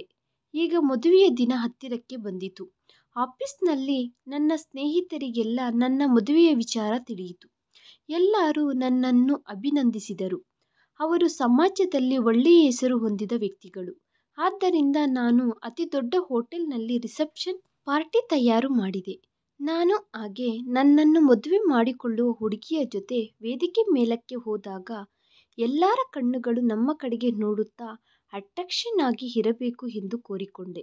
ಮದುವೆಯ ದಿನ ಬಂದು ಬಿಟ್ಟಿತು. ನಾನು ಹಣ ಖರ್ಚು ಮಾಡುವುದರಲ್ಲಿ ಲೆಕ್ಕ ಮಾಡಲಿಲ್ಲ. ಪ್ರತಿ ವಸ್ತುವು ಅದ್ಭುತವಾಗಿ ತಯಾರು ಮಾಡಲಾಗಿದೆ. ನಾವು ಮದುವೆಗೆ ಬೇರೆ ನಗರಕ್ಕೆ ಹೋಗಬೇಕಾಗಿ ಬಂದಿತು. ಆ ಪ್ರಯಾಣದಲ್ಲಿ ನಮ್ಮೆಲ್ಲರಿಗೂ ಸುಸ್ತಾಯಿತು. ಆದರೆ ನನ್ನ ಮದುವೆ ಅನ್ನುವುದರಲ್ಲಿ ನಾನು ತುಂಬ ಸಂತೋಷವಾಗಿ ಇದ್ದೇನೆ. ಯಾವಾಗ ನಾನು ಒಂದು ಚಿಕ್ಕ ಮನೆಯಲ್ಲಿ ವರನಾಗಿ ಕುಳಿತುಕೊಂಡೆನೋ ನನಗೆ ಉಸಿರಾಡಲು ಆಗದಂತೆ ಅನಿಸಿತು. ನಾನು ಅಲ್ಲಿ ಕುಳಿತುಕೊಳ್ಳಲು ತುಂಬ ಬಾಧೆ ಅನಿಸಿತು. ನಾನು ನಮ್ಮ ಅಮ್ಮನ ಜೊತೆ ನಮ್ಮ ಅತ್ತೆಗೆ ಆ ವಿಷಯ ಹೇಳು ಎಂದು ಕೇಳಿದೆ. ಆದರೆ ಅವರು ಒಂದು ಚಿಕ್ಕ ಮನೆಯಲ್ಲಿಯೇ ತಯಾರಿ ಮಾಡಿದಂತೆ ಹೇಳಿದರು. ನಾನು ಏನು ಹೇಳಲು ಆಗಲಿಲ್ಲ. ಅದನ್ನು ಮೌನವಾಗಿ ಭರಿಸಿದೆ. ನಾನು ನನ್ನ ಮದುವೆಗೋಸ್ಕರ ಆಸಕ್ತಿಯಾಗಿ ಎದುರು ನೋಡುತ್ತಿದ್ದೇನೆ. ಸ್ವಲ್ಪ ಹೊತ್ತಿಗೆ ಮದುವೆಯ ಮಂತ್ರಗಳು ಶುರುವಾದವು. ಬೇಗನೆ ಮದುವೆ ಪೂರ್ತಿಯಾಯಿತು. ನನಗೆ ತುಂಬ ಹಸಿವಾಗುತ್ತಿದೆ. ನಾನು ನನ್ನ ತಾಯಿಯ ಕಡೆಗೆ ಪ್ರಶ್ನಾರ್ಥಕವಾಗಿ ಕಣ್ಣುಗಳಿಂದ ನೋಡಿದೆ. ಆದರೆ ವಧುವಿನ ಕಡೆಯಿಂದ ಊಟ ಮತ್ತು ನೀರು ಕೊಡುವ ಹಾಗೆ ಏನೂ ತಯಾರಿ ಕಾಣಿಸಲಿಲ್ಲ. ಕೊನೆಗೆ ನನಗೆ ಸಾಕಾಗಿ ನಮ್ಮ ಮಾವನವರನ್ನು ಕೇಳಿದೆ. ನನ್ನ ಪ್ರಶ್ನೆಯನ್ನು ಕೇಳಿ ಆತ ಮೌನವಾಗಿ ಇದ್ದಾನೆ. ಆನಂತರ, ಅಮರ್, ನಾನು ಮೊದಲೇ ಹೇಳಿದೆ, ಮದುವೆಯ ಹುಡುಗನ ಕಡೆಯವರಿಗೆ ಊಟದ ತಯಾರಿ ಮಾಡಲಾಗುವುದಿಲ್ಲ ಎಂದು. ನಿಮ್ಮ ಅಮ್ಮನ ಹತ್ತಿರ ಮೊದಲೇ ಹೇಳಿದೆವು. ಆಗ ನಿಮ್ಮ ಅಮ್ಮನವರು ಸ್ವತಃ ನಾವೇ ಆಹಾರವನ್ನು ತಯಾರಿ ಮಾಡಿಕೊಳ್ಳುತ್ತೇವೆ ಅಂದರು. ಆತ ತುಂಬ ಸಾಧಾರಣವಾಗಿ ಉತ್ತರ ಕೊಟ್ಟನು. ಆದರೆ ನನ್ನ ಮೇಲೆ ಒಂದು ಪರ್ವತ ಬಿದ್ದ ಹಾಗೆ ತುಂಬ ಕೋಪ ಬಂದಿತು. ಇದು ನನಗೆ ನಡೆದ ಅವಮಾನ ಎಂದು ಭಾವಿಸಿದೆ. ನನ್ನ ಜೊತೆ ಬಂದ ಅತಿಥಿಗಳು ಆಹಾರಕ್ಕೋಸ್ಕರ ಆ ಕಡೆ ಈ ಕಡೆ ಹುಡುಕಾಡುತ್ತಿದ್ದಾರೆ. ನನ್ನ ಮುಖ ನಾಚಿಕೆಯಿಂದ ಕೆಂಪಗಾಗಿದೆ. ಇದು ನನ್ನ ಅತ್ತೆ ಮಾವನವರಿಗೆ ಮೊದಲ ಕಪ್ಪು ಚುಕ್ಕೆಯಾಗಿ ಏರ್ಪಡಿದೆ. ನಾನು ನಿಶ್ಶಬ್ದವಾಗಿ ಎದ್ದು ತಿಳಿದವರಿಗೆ ಫೋನ್ ಮಾಡಿ ಊಟದ ವ್ಯವಸ್ಥೆ ಮಾಡು ಎಂದು ಹೇಳಿದೆ. ಸ್ವಲ್ಪ ಹೊತ್ತಿಗೆ ಅತಿಥಿಗಳಿಗೆ ಊಟದ ವ್ಯವಸ್ಥೆ ಸಿದ್ಧವಾಯಿತು. ನಾನು ಅಲ್ಲಿಗೆ ಹೋದೆ. ನಾನು ನಮ್ಮ ಅಮ್ಮನನ್ನು ಏನೋ ಕೇಳಬೇಕು ಅಂದುಕೊಂಡೆ. ಆದರೆ ಈ ಸಮಯದಲ್ಲಿ ಕೇಳುವುದು ಸರಿಯಲ್ಲ ಎಂದು ಅಂದುಕೊಂಡೆ. ನಾನು ತುಂಬ ಹಣವನ್ನು ಸಂಪಾದಿಸಿಕೊಂಡಿದ್ದೇನೆ. ಅದು ದೊಡ್ಡ ವಿಷಯ ಅಲ್ಲ ಎಂದು ಬಿಟ್ಟುಬಿಟ್ಟೆ. ಮದುವೆಯ ಹುಡುಗಿಯನ್ನು ಕರೆದುಕೊಂಡು ಬಂದು ನನ್ನ ಮುಂದೆ ಕುಳಿಸಿದರು. ನನಗೆ ಸ್ವಲ್ಪ ಅಸಮಾಧಾನ ಆಯಿತು. ಹುಡುಗಿ ಉದ್ದವಾಗಿ ಇದ್ದಾಳೆ. ಹಾಗೆ ಆಕೆಯ ಮುಖದ ಮೇಲೆ ಮುಸುಗು ಹಾಕಿದೆ. ಚೆನ್ನಾಗಿರುವ ಬಟ್ಟೆಗಳನ್ನು ಧರಿಸಿದ್ದಾಳೆ. ಆಕಾರವನ್ನು ನೋಡಿದರೆ ಆಕೆ ಖಚಿತವಾಗಿ ತುಂಬ ಸುಂದರವಾಗಿ ಇರುತ್ತಾಳೆ ಅನಿಸಿತು. ನನಗೆ ಅಸಮಾಧಾನ ಶುರುವಾಯಿತು. ಸ್ವಲ್ಪ ಹೊತ್ತಿಗೆ ಮದುವೆಯ ಮೆರವಣಿಗೆ ನಗರಕ್ಕೆ ಹೊರಡಿತು. ನಾವು ಮತ್ತೆ ಮನೆಗೆ ಬರುವಷ್ಟರಲ್ಲಿ ಅಷ್ಟೊತ್ತಿಗೆ ರಾತ್ರಿಯಾಯಿತು. ನನ್ನಲ್ಲಿ ಸಹನೆ ಸತ್ತು ಹೋಗಿದೆ. ಆದರೆ ನನ್ನ ತಾಯಿ ಆಚಾರಗಳನ್ನು ಪಾಟಿಸಬೇಕು ಅಂದಳು. ತುಂಬ ಚಿಕ್ಕ ಚಿಕ್ಕ ಆಚಾರಗಳನ್ನು ಪೂರ್ತಿ ಮಾಡಿಕೊಳ್ಳುತ್ತಾ ಬರುವಷ್ಟರಲ್ಲಿ ರಾತ್ರಿ 12 ಆಗಿದೆ. ನಾನು ನನ್ನ ರೂಮಿನೊಳಗಡೆ ಹೋಗುತ್ತೇನೆ ಎಂದು ಅಮ್ಮನಿಗೆ ಸನ್ನೆ ಮಾಡಿದೆ. ಎಲ್ಲರೂ ಆ ಸನ್ನೆಯನ್ನು ನೋಡಿ ನಗಲು ಪ್ರಾರಂಭಿಸಿದರು. ಆನಂತರ ಅಮ್ಮ ನನ್ನ ಹೆಂಡತಿಯನ್ನು ರೂಮಿನೊಳಗಡೆ ಕರೆದುಕೊಂಡು ಹೋಗಿ ಕುಳಿಸಿದ್ದಾಳೆ. ಅವರ ಮುಖದ ಮೇಲೆ ಒಂದು ವಿಚಿತ್ರ ಚಿರುನಗೆ ಇದೆ. ಅದರ ಕಾರಣ ನನಗೆ ಅರ್ಥ ಆಗಲಿಲ್ಲ. ಅತಿಥಿಗಳು ರೂಮಿನಿಂದ ಹೊರಗಡೆ ಹೋದ ನಂತರ ನಾನು ಬಾಗಿಲು ಮುಚ್ಚಿ ಹಿಂದಕ್ಕೆ ತಿರುಗಿದೆನು. ಮಂಚದ ಮೇಲೆ ನನ್ನ ಹೆಂಡತಿ ಆ ರೂಮಿನಲ್ಲಿ ಕುಳಿತುಕೊಂಡು ಇದ್ದಾಳೆ. ಹೂಗಳಿಂದ ರೂಮಿನಲ್ಲಿ ತುಂಬ ಸುವಾಸನೆಯ ಜೊತೆ ತುಂಬಿ ಇದೆ. ನಾನು ನಿಧಾನವಾಗಿ ನಡೆದುಕೊಂಡು ಹೋಗಿ ಮಂಚದ ಕಡೆಗೆ ಹೋಗಿ ಆಕೆಯ ಮುಂದೆ ಕುಳಿತುಕೊಂಡೆ. ಈ ದಿನ ನನ್ನ ಕೋರಿಕೆಗಳು ನೆರವೇರುವ ದಿನ. ನನ್ನ ಅದ್ಭುತವಾದ ಜೀವನದಲ್ಲಿ ಯಾವ ಕೊರತೆ ಇದೆಯೋ ಅದು ಈ ದಿನ ಪೂರ್ತಿಯಾಗುತ್ತದೆ. ಸುಂದರವಾದ ಹೆಂಡತಿಯ ಜೊತೆ ನನ್ನ ಜೀವನ ಸಂಪೂರ್ಣ ಆಗುತ್ತದೆ. ನಾನು ತನ್ನ ಮುಸುಗನ್ನು ಮೇಲಕ್ಕೆ ಎತ್ತಿದೆ. ಆದರೆ ಮರುಕ್ಷಣ ನನ್ನ ಕಾಲಿನ ಕೆಳಗೆ ಭೂಕಂಪ ಆದಂತೆ ಅನಿಸಿತು. ನನ್ನ ಕಣ್ಣುಗಳು ಆಶ್ಚರ್ಯದಿಂದ ದೊಡ್ಡವಾದವು. ಯಾಕೆಂದರೆ ನಮ್ಮ ಅತ್ತೆಯ ಮಗಳು ನನ್ನ ಮುಂದೆ ಕುಳಿತುಕೊಂಡು ಇದ್ದಾಳೆ. ಆಕೆ ನಗುತ್ತಾ ಇದ್ದಾಳೆ. ಆಕೆ ನಗುತ್ತಿದ್ದರೂ ಆಕೆಯ ಮುಖದಲ್ಲಿ ಪ್ರತ್ಯೇಕವಾದ ಹೊಳಪು ಏನೂ ಇಲ್ಲ. ಆಕೆಯ ಶರೀರ ತುಂಬ ಕಪ್ಪಾಗಿ ಇದೆ. ಮುಖಲಕ್ಷಣ ಸಹ ಸಾಧಾರಣವಾಗಿ ಇದೆ. ಅತಿ ಮುಖ್ಯವಾದ ವಿಷಯ, ಆಕೆಯ ಬಲಕೆನ್ನೆಯ ಹತ್ತಿರ ಮೇಲೆ ಒಂದು ದೊಡ್ಡ ಮಚ್ಚೆ ಇದೆ. ನನ್ನ ಹೃದಯದಲ್ಲಿ ಆವೇದನೆ ಶುರುವಾಯಿತು. ಆಕೆ ಮೌನವಾಗಿ ಕುಳಿತುಕೊಂಡು ಇದ್ದಾಳೆ. ಬಹುಶಃ ಆಕೆ ನನ್ನಿಂದ ಹೊಗಳಿಕೆ ಆಗಲಿ ಬಹುಮತಿ ಆಗಲಿ ಬರುತ್ತದೆ ಎಂದು ಆಶಿಸುತ್ತಿದ್ದಂತೆ ಇದೆ. ಆದರೆ ಒಂದು ಸರಿ ಆಕೆಯನ್ನು ನೋಡಿದ ನಂತರ ಮತ್ತೆ ತನ್ನ ಕಡೆಗೆ ನೋಡಬೇಕೆಂಬ ಆಸಕ್ತಿ ನನ್ನಲ್ಲಿ ಬರಲಿಲ್ಲ. ಬಾಧೆ ಮತ್ತು ಕೋಪದ ಜೊತೆ ನನ್ನ ಮೆದುಳಿನ ನರಗಳು ಸಿಡಿದಂತಾಗುತ್ತಿದೆ. ಅಮ್ಮ ಏನು ಹೀಗೆ ಮಾಡಿದ್ದಾಳೆ? ಆಕೆ ಎಷ್ಟು ಸುಂದರವಾಗಿ ಇರುತ್ತಾಳೆ ಎಂದು ಹೇಳಿದಳು. ಆದರೆ ಆಕೆಯನ್ನು ಒಂದು ಸರಿ ನೋಡಿದರೆ ಮತ್ತೆ ನೋಡಬೇಕು ಅನಿಸುತ್ತಿಲ್ಲ. ನೀನು ನನ್ನ ಅಂಚನೆಗಳಿಗೆ ತಕ್ಕ ಹಾಗೆ ಇಲ್ಲ. ನಾನು ನಿನ್ನನ್ನು ನೋಡದೇನೆ ಮದುವೆ ಮಾಡಿಕೊಂಡಿದ್ದು ನಾನು ಮಾಡಿದ ದೊಡ್ಡ ತಪ್ಪು. ಆದ್ದರಿಂದ ಆಕೆ ನಿಧಾನವಾಗಿ ನಗುತ್ತಾ ಅಕಸ್ಮಾತ್ತಾಗಿ ಆಕೆ ನನ್ನ ಕಡೆಗೆ ನೋಡಿದಳು. ನನ್ನ ಮಾತುಗಳನ್ನು ಕೇಳಿ ಆಕೆಯ ಕಣ್ಣುಗಳಿಂದ ಕಣ್ಣೀರು ಸುರಿಯುತ್ತಿದೆ. ನಾನು ಆಕೆಯನ್ನು ದ್ವೇಷದಿಂದ ನೋಡಿದೆ. ಹಾಗೆ ಬೇಸರದಿಂದ ಮುಖ ತಿರುಗಿಸಿಕೊಂಡೆ. ನಾನು ಯಾವಾಗಲೂ ಬೆಳ್ಳಗೆ ಇರಬೇಕೆಂದು ಕೋರಿಕೊಂಡೆನು. ಆದರೆ ನನ್ನ ಹೆಂಡತಿ ಇಷ್ಟು ಕಪ್ಪಾಗಿ ಇರುತ್ತಾಳೆ ಎಂದು ನಾನು ಕನಸಿನಲ್ಲಿ ಸಹ ಊಹಿಸಲಿಲ್ಲ. ಆಕೆಯ ಕಪ್ಪಾದ ಬಣ್ಣಕ್ಕೆ ಮಾಡಿದ ಮೇಕಪ್ ಆಕೆ ಇನ್ನಷ್ಟು ವಿಕಾರವಾಗಿ ಕಾಣುವ ಹಾಗೆ ಇದೆ. ನಾನು ಭಯದಿಂದ ಮಂಚದ ಮೇಲಿಂದ ಕೆಳಕ್ಕೆ ಇಳಿದು ಬಂದು, ನಾನು ನಿನಗೆ ವಿಚ್ಛೇದನ ಕೊಟ್ಟು ಬಿಡುತ್ತೇನೆ. ನಿನ್ನನ್ನು ನನ್ನ ಹೆಂಡತಿಯಾಗಿ ಇಟ್ಟುಕೊಳ್ಳಲಾಗುವುದಿಲ್ಲ. ನಾಳೆ ರಿಸೆಪ್ಷನ್ನಲ್ಲಿ ಎಲ್ಲರೂ ನಿನ್ನನ್ನು ನೋಡುತ್ತಾರೆ. ನಂತರ ನನ್ನ ಎಗತಾಳಿ ಮಾಡುತ್ತಾರೆ. ನನ್ನ ಮಾತುಗಳಿಂದ ಆಕೆಯ ಮುಖದಲ್ಲಿ ನಿಶ್ಶಬ್ದ ತುಂಬಿಕೊಂಡಿತು. ಅಕಸ್ಮಾತ್ತಾಗಿ ಆಕೆ ಮಂಚದ ಮೇಲಿಂದ ಇಳಿದು ನನ್ನ ಪಾದಗಳನ್ನು ಹಿಡಿದುಕೊಂಡಳು. ಅಮರ್, ದೇವರ ದಯೆಯಿಂದ ನನಗೆ ವಿಚ್ಛೇದನ ಕೊಡಬೇಡಿ. ನನ್ನ ತಂದೆ ತಾಯಿಯವರು ತುಂಬ ಬಡವರು. ಈ ಶಾಕಿಂದ ಅವರ ತಲೆಯ ಮೇಲೆ ಪರ್ವತ ಬಿದ್ದಂತೆ ಆಗುತ್ತದೆ. ನಾನು ವಿಕಾರವಾಗಿ ಇದ್ದರೆ ಅದರಲ್ಲಿ ಅವರ ತಪ್ಪು ಏನಿದೆ? ನಾನು ನಿಮಗೆ ಪ್ರತಿ ಆನಂದವನ್ನು ಕೊಡುತ್ತೇನೆ. ನನಗೆ ವಿಚ್ಛೇದನ ಕೊಡಬೇಡಿ. ಆಕೆ ಕೇಳಿಕೊಳ್ಳುತ್ತಾ ಅಳುತ್ತಿದ್ದಾಳೆ. ಆದರೆ ಆಕೆಯ ಕಪ್ಪಾದ ಕೈಗಳಿಂದ ನನ್ನ ಬಿಳಿಯ ಪಾದಗಳು ತುಂಬ ವಿಚಿತ್ರವಾಗಿ ಕಾಣಿಸಿದವು. ನಾನು ಒಂದು ಹೆಜ್ಜೆ ಹಿಂದಕ್ಕೆ ಹಾಕಿದೆನು. ಆ ರೂಮಿನಲ್ಲಿ ಇರುವ ಪ್ರತಿ ವಸ್ತುವನ್ನು ನಾಶ ಮಾಡಬೇಕು ಅನಿಸಿತು. ಆಕೆ ಬಿಕ್ಕಿ ಬಿಕ್ಕಿ ಅಳುತ್ತಿದ್ದಾಳೆ.